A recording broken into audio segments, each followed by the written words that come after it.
We have a really powerful topic that we're discussing today, and that is patient advocacy.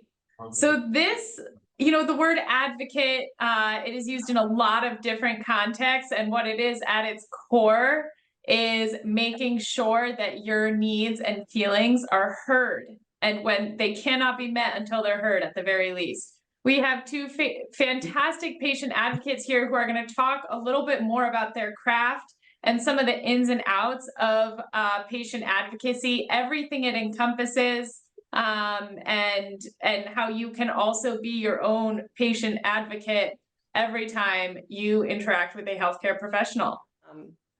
Isn't caring or loving or doesn't want the best. It's just that a lot of times not everybody's on the same page. And sometimes it's even hard for the patient to articulate exactly what they're feeling and what's going on. So it's almost like sitting everybody down and making sure, that the patient's desires, wishes, symptoms are all being heard. And a lot of times what I like to do in those instances is make sure everything is written down, and then kind of make sure that, and then talk to the family and say, okay, so this is what, your loved one is saying, and see if they can kind of come along and see. And then there are times too when the patient, may not see things that the family sees and doesn't see the obstacles that the family sees coming into fruition with their care. And it's just a process of getting everybody kind of on the same page. Yeah, exactly. Especially with so often you have these quick doctor visits, we may have just have one family member or no family members there. And then there's that, what are we reporting back? And it is very difficult, even with any other diagnosis, to get everybody on the same page, because, there are some people that are living in reality and other people have 10 other, treatments or this, if you try that. And that becomes very difficult too.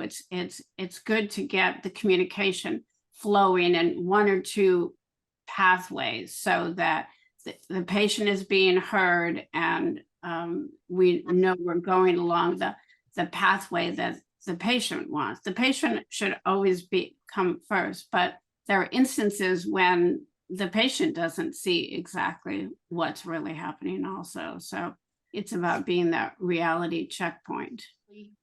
And approach this in a very diplomatic way, so you can kind of lay out the things to help them understand better.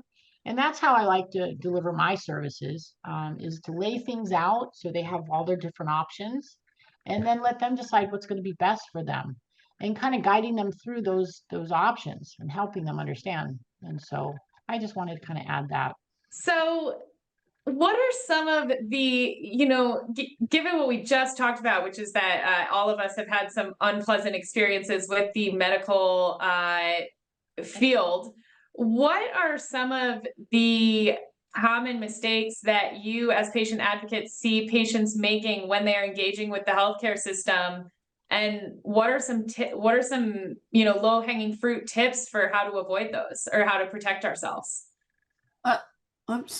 I think the initial one is just going in there with a plan, having a list of questions, and bringing information with you. Don't expect that they're always going to have your medical records or have access to even the last test that you did. So I know so many of your clients are really good about journaling and keeping data together.